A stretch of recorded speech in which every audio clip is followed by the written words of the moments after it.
Terkait bencana gempa bumi yang melanda wilayahnya, pemerintah Provinsi Nusa Tenggara Timur menetapkan status tanggap darurat selama 14 hari terhitung mulai 15 hingga 28 Agustus 2026.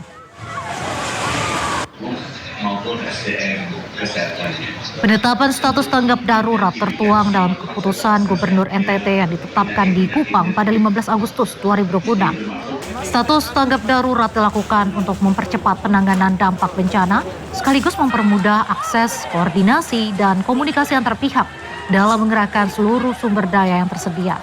Selain itu, Pemprov NTT juga memastikan dukungan pembiayaan untuk penanganan tanggap darurat. Bantu dulu korban, nanti hitung-hitungan terkait dengan urusan kebencanaan kita hitung bisa belakangan. Tapi kami minta semua toko-toko makanan minuman yang ada di Flores.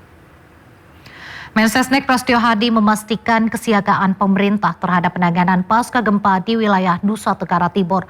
Pemerintah juga terus memantau perkembangan situasi di wilayah terdampak.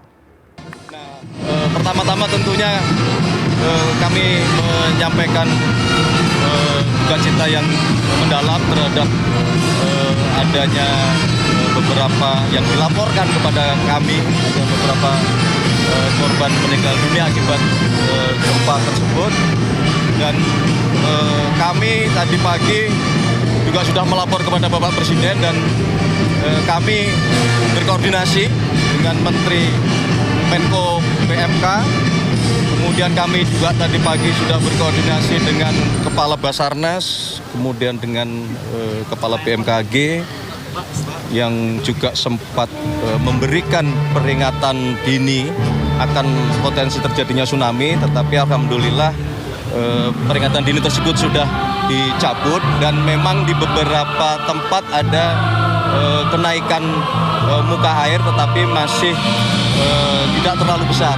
Dan kami juga tadi pagi sudah sempat berkomunikasi langsung dengan Gubernur Nusa Tenggara Timur untuk sekali lagi kita semua, baik pemerintah pusat maupun pemerintah daerah dan seluruh jajaran terkait termasuk TNI dan Polri melakukan langkah-langkah mitigasi, melakukan langkah-langkah cepat, tanggap darurat cepat untuk terutama segera mengatasi keadaan di awal-awal kejadian. Ada dilaporkan beberapa yang masih ada di reruntuhan dan beberapa bangunan-bangunan, termasuk ada pelabuhan di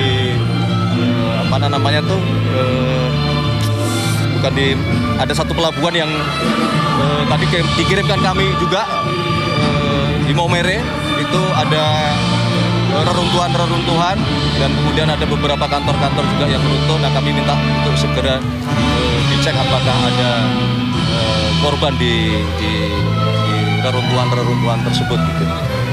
Dan kami juga men-standby-kan di Halim bila mana sewaktu-waktu diperlukan perbantuan dari pemerintah pusat, kami sudah siap-siagakan. Ribuan warga mengungsi di Stadion Gelora Samador, Maumere pasca gempa mengguncang Kabupaten Sika, Nusa Tenggara Timur. Warga mengaku enggan pulang lantaran khawatir terjadi gempa susulan.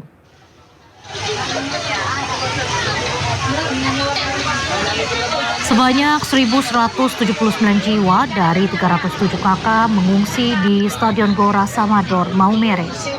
Warga memilih mengungsi lantaran takut gempa susulan.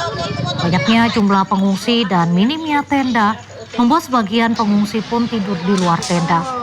Warga berharap pemerintah mendirikan tenda tambahan mengingat jumlah pengungsi akan terus meningkat.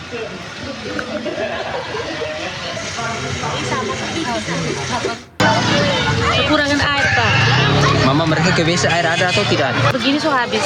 Air pagi ini tidak ada? Iya. Tidak ada pagi ini? Iya. Di WC? Berarti? Iya. Di sebelah sana air kosong. Air kosong? Iya. Berarti tidak bisa WC berarti? Nah, hanya kami buat air kecil-kecil. Jadi memang air di WC tidak ada ya? Tidak ada. Kalau makan minumnya? Itu. Makan minum pagi ini kami belum sarapan. Pemirsa, ibu muda dan bayinya korban gempa di Nusa Tenggara Timur ditemukan meninggal dunia dalam keadaan berpelukan. Sambil menahan pilu, warga bahu-membahu mengevakuasi keduanya. Tuhan. Aduh, Mama, aduh. Kisah pilu dari Polres Nusa Tenggara Timur. Sabtu pagi, gempa berkekuatan magnitudo 7,7 meluluhlantakkan NTT dalam sekejap. Hingga Sabtu malam, 47 warga dinyatakan meninggal dunia. Termasuk sepasang ibu dan bayinya di Kabupaten Manggarai. Keduanya ditemukan warga di bawah runtuhan rumah mereka dalam keadaan berpelukan. Sang ibu tampak terlentang tidak berdaya. Tubuhnya terhimpit tiang-tiang bangunan. Kepalanya tampak terkulai. Sementara tangannya masih memeluk erat sang bayi yang terbujur kaku di atas tubuhnya. Sambil menahan pilu, warga pun bahu-membahu mengevakuasi keduanya. Sabtu pagi jelang pukul 6 waktu Indonesia Timur, gempa tektonik berkekuatan magnitudo 7,7 mengguncang Laut Flores, Nusa Tenggara Timur. Pusat gempa berada 30 km arah timur Laut Bay, Kabupaten Nagekeo. Seketika warga pun panik, pelarian menyelamatkan diri. Dalam hitungan detik, bangunan dan rumah warga rata dengan tanah. Hingga Sabtu malam, 47 warga dinyatakan meninggal dunia.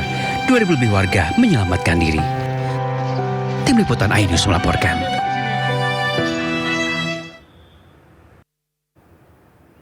Aksi perundungan terhadap siswa SMK di Kebumen, Jawa Tengah viral. Peristiwa terjadi saat pembagian makan bergizi gratis berlangsung, disaksikan teman sekolah korban dan pelaku.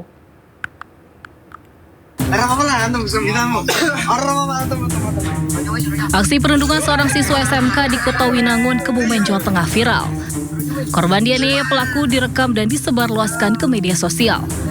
Peristiwa bermula ketika pembagian MBG berlangsung, tiba-tiba korban diseret pelaku ke lahan kosong di belakang sekolah.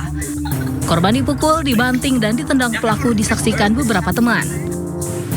Menurut kuasa hukum korban, orang tua sebenarnya sudah melakukan mediasi dengan orang tua pelaku dan pihak sekolah, namun mediasi tersebut gagal. Si korban adalah diseret keluar, tetapi itu pun kan masih dalam kapasitas kegiatan belajar mengajar. Oleh karenanya, anak korban ini hingga saat ini masih dalam kondisi trauma dan masih pusing. Menurut ibu korban, anaknya mengalami sakit di kepala, perut, dan luka lebam. Persoalan tersebut kemudian dilaporkan keluarga korban ke polisi.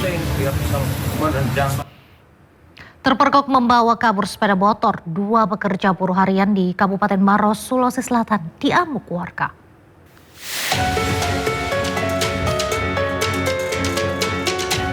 Polisi menjemput 2 pencuri sepeda motor yang sebelumnya diamankan warga di rumah di Desa Kurusumange. Saat dibawa polisi ke mobil patroli, sebagian warga bahkan tersulut emosi berusaha menyerang pelaku. Niat mencuri berawal dari keisengan kedua pelaku saat berboncengan sepeda motor.